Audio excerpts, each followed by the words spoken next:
오늘 주일은 예수님의 비유, 세상의 소금에 대한 비유의 말씀을 통하여 은혜를 받고자 합니다. 우리 예수님께서 우리 그리스도인들의 삶을 소금에 비유하여 말씀하고 계십니다. 그래서 오늘 이 소금 비유를 통해서 주시는 우리 예수님의 말씀을 우리가 깨닫고 소금으로서 어떤 역할을 감당해야 될지를 참 생각하는 시간들 되시기를 주의 이름으로 축원합니다. 근데 예수님께서 이 소금의 비유에 관한 말씀을 하시는 의도가 있습니다. 그리고 그 배경을 우리가 먼저 살펴봐야 됩니다. 그 당시 유대교죠, 유대인들이죠. 유대교에 선민사상이 있었습니다. 유대인들은, 이스라엘들은 선민사상이라는 것이 있었는데, 이 선민사상이라는 것이 뭐냐면 하나님께서 자기 백성들을 선택을 하셨다라는 그런 자부심을 가지고 있었습니다. 그러나 하나님께서 선택하셨다는, 즉 선민사상은 가져 있지만은 선민으로서, 하나님의 백성으로서 그렇게 잘 살지를 못했습니다.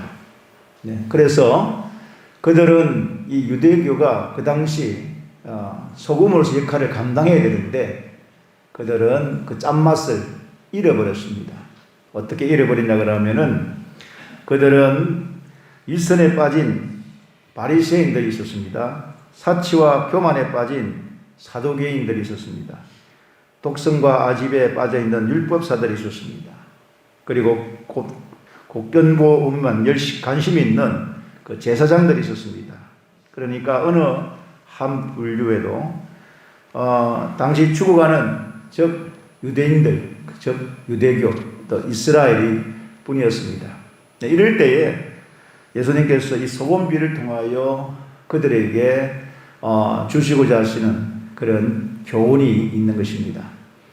오늘날은 바로 영적 이스라엘 된 저와 여러분, 우리 모두에게 주시는 예수님의 교훈의 말씀이 있습니다. 그래서 이 소금 비유를 통해서 우리가 다시 한번 예수님께서 무엇을 우리에게 가르쳐 주고자 하시는지를 알아야 되겠습니다. 공간복음이 있습니다. 우리 사복음서와 공간복음서의 차이는 뭐냐면, 공간복음서는 마태, 마가, 누가복음을 공간복음이라고, 여기에 제4복음서로, 즉 요한복음을 제4복음서라고 합니다. 오늘 이 구절을 읽었는데요, 예수님께서 이 소금 비유에 관한 말씀을 마태와 마가와 누가가 똑같이 말씀을 들었습니다.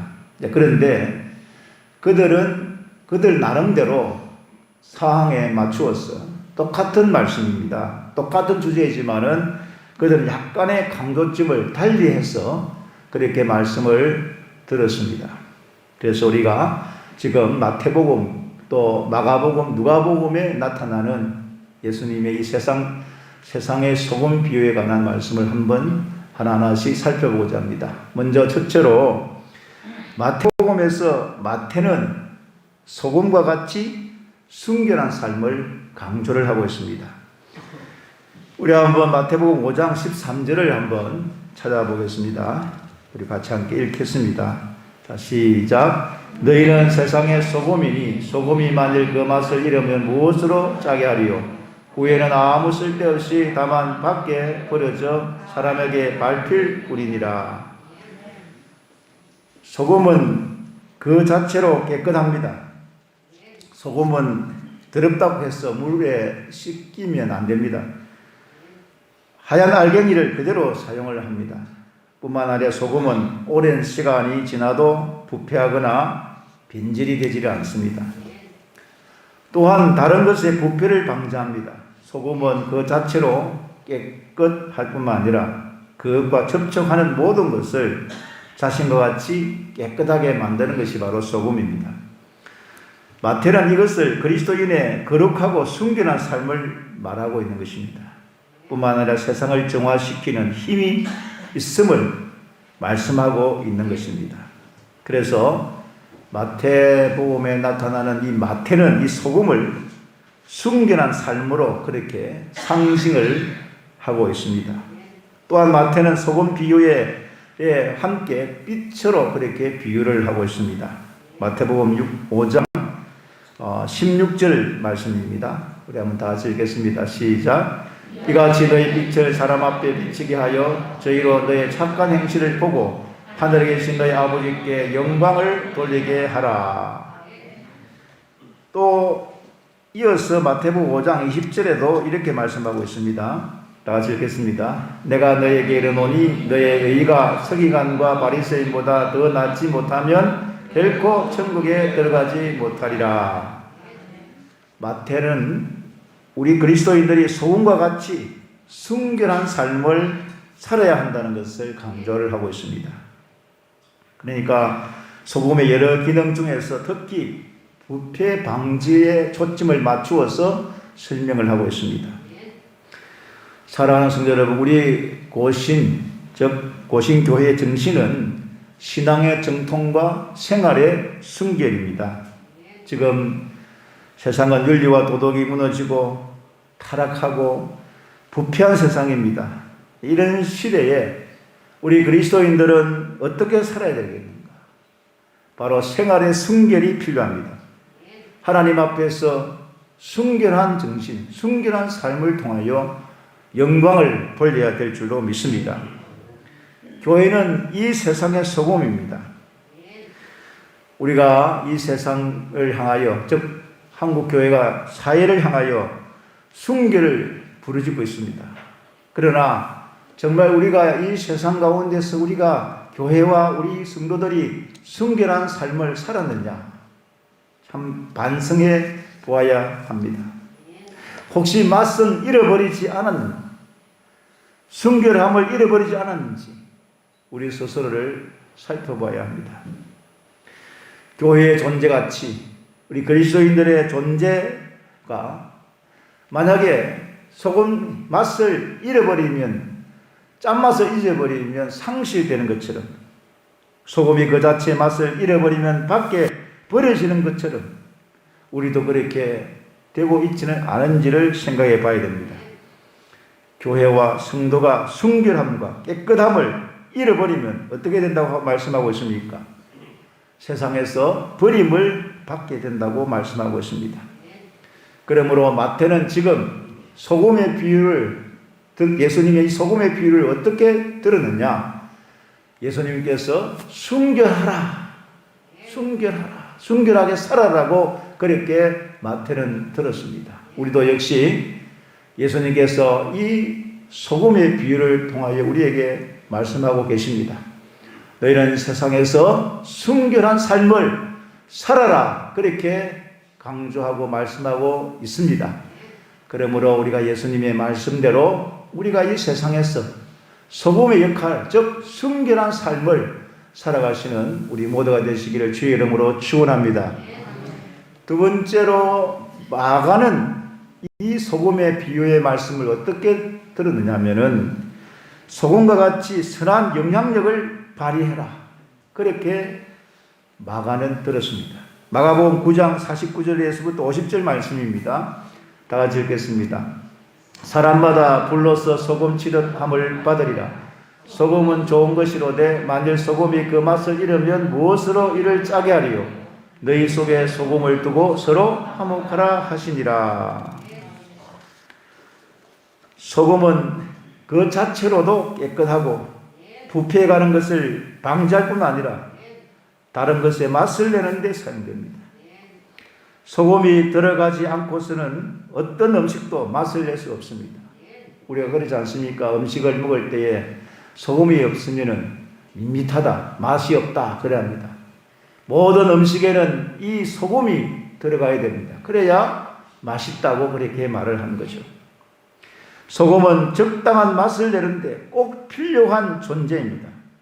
마찬가지로 우리 그리스도인들은 이 세상에서 꼭 필요한 존재, 맛을 내는 존재, 정말 세상을 맛있게 만드는 그런 존재로서 살아가야 될 줄로 믿습니다. 자, 그렇다면 어떻게 해야 할까요? 맛을 낸다는 것, 이 소금의 역할, 소금의 사명이 무엇입니까?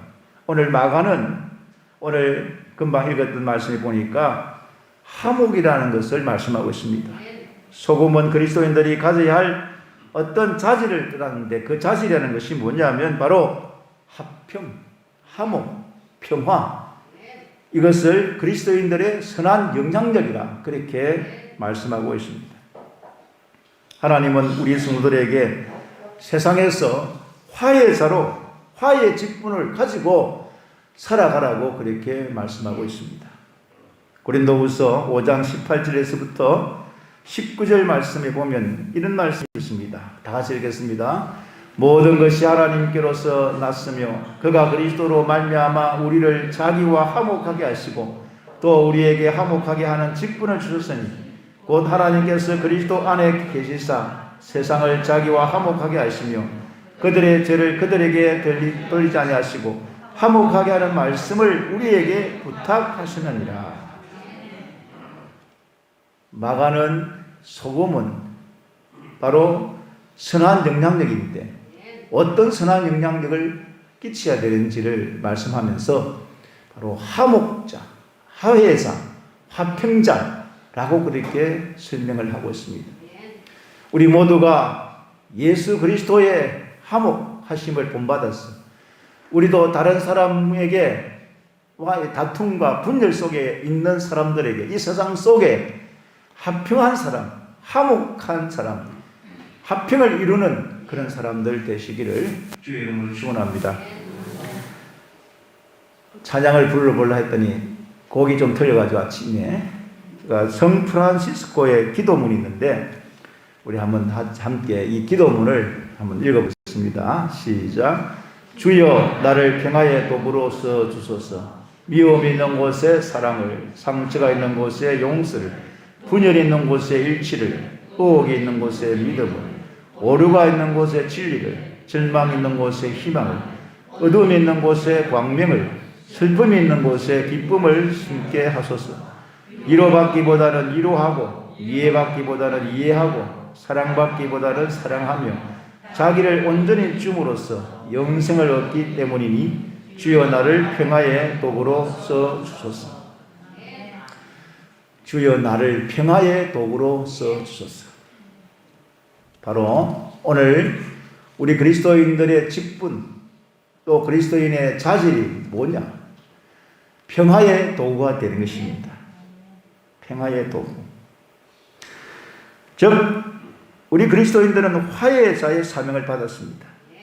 평화를 만들어내는 사람으로서 직분을 받았습니다. 세상을 삶아서 나는 세상으로 분열과 다툼이 있는 세상 가운데 나로 인하여 평화를 만들고 화해를 만들고 화평을 만드는 그런 사람들로 우리가 이 세상에 보내졌습니다. 사랑하는 성도 여러분, 우리가 세상의 소금으로서 역할은 바로 화해자입니다. 우리가 주님으로부터 화목자의 사명을 받았습니다. 그러므로 오늘 다시 한번 오늘 이 소금의 비유를 통해서 마가가 느꼈던 소금의 비유는 바로 화해자, 화목자로서의 역할을 깨달았습니다. 우리 역시 이 세상을 살아가는 날 동안 화평자, 화해자, 화목자가 되시기를 주의 이름으로 축원합니다. 그 다음에 세 번째는 누가가 예수님의 소금 비유를 들었을 때 그는 녹아지는 삶이 되어야 한다는 것으로 그렇게 들었습니다. 누가복음 14장 34절과 35절의 말씀입니다. 다 같이 읽겠습니다. 소금이 좋은 것이나 소금도 만일 그 맛을 잃으면 무엇으로 짜게 하리요? 땅에도 걸음에도 쓸데없어 내버려두니라. 들을 귀가 있는 자는 들을지어다 하시니라. 오늘 누가는 의사입니다. 오늘 이 예수님의 소금의 비유를 듣고 기록을 하면서 앞에 내용을 우리가 알아야 왜 이 말씀을 기록했는지를 우리가 깨달을 수 있습니다.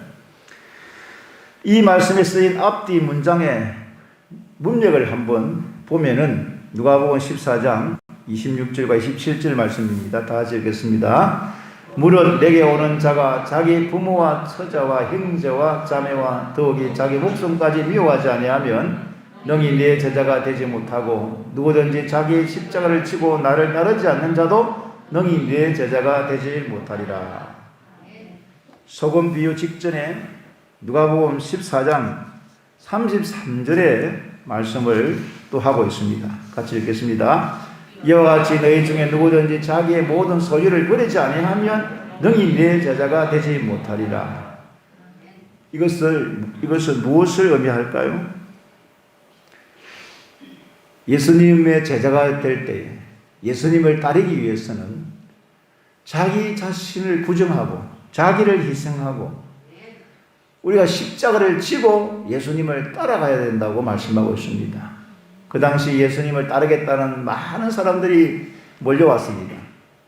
그때 예수님께서 그러면 나를 따라오너라 그렇게 다 불렀습니다. 그러나 부르실 때에 자기의 십자가를 지고 나를 따르라고 그렇게 말씀하셨습니다.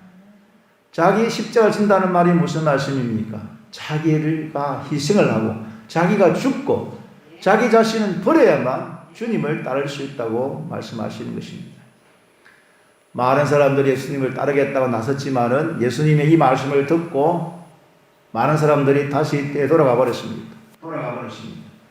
끝까지 예수님을 따랐던 사람들은 그리 많지 않습니다. 왜냐하면 자기 희생이 안 되기 때문입니다. 자기 부정이 안 되고 자기를 버리지 아니하면 자기가 죽지 아니하면 예수님을 따를 수가 없었기 때문에 그렇습니다.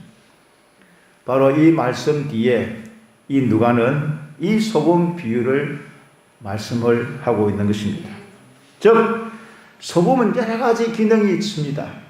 맛을 내는 기능, 부패 방지의 기능, 또 순결하게 하는 기능, 여러 가지 기능이 있지만은 누가는 그 기능 중에서 녹아 없어지는 희생의 기능을 주안점을 두었습니다.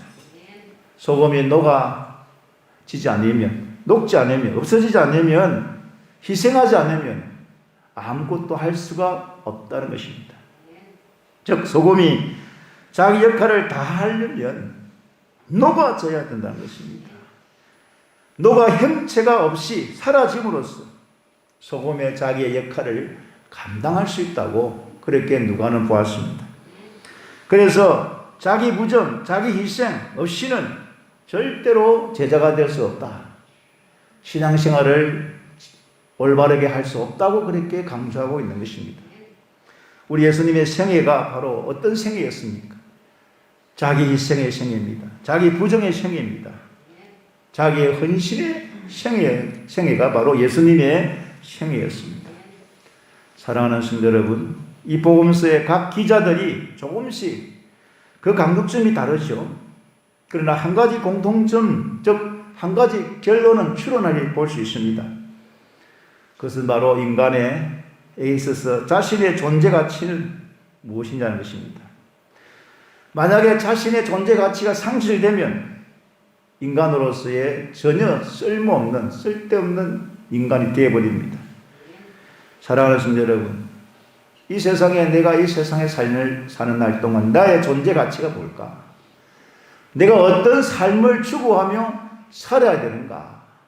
이 소금의 비유를 통해서 다시 한번 예수님께서 우리의 삶의 자세, 삶의 태도, 어떻게 세상을 살아야 되는지를 우리에게 말씀하고 계시는 것입니다. 우리는 세상의 소금입니다. 그래서 마태는 그 자체로 순결하고 부패를 방지해주는 소금처럼 우리 그리스도인들은 이 땅에서 어떻게 살아야 될까? 거룩한 삶을 추구하며 살아야 된다고 말씀하고 있습니다. 소금처럼 세상을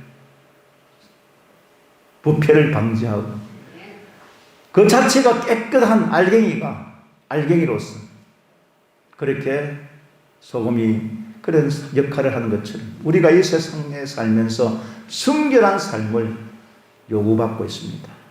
우리 고신의 정신은 신앙의 정통과 생활의 순결입니다.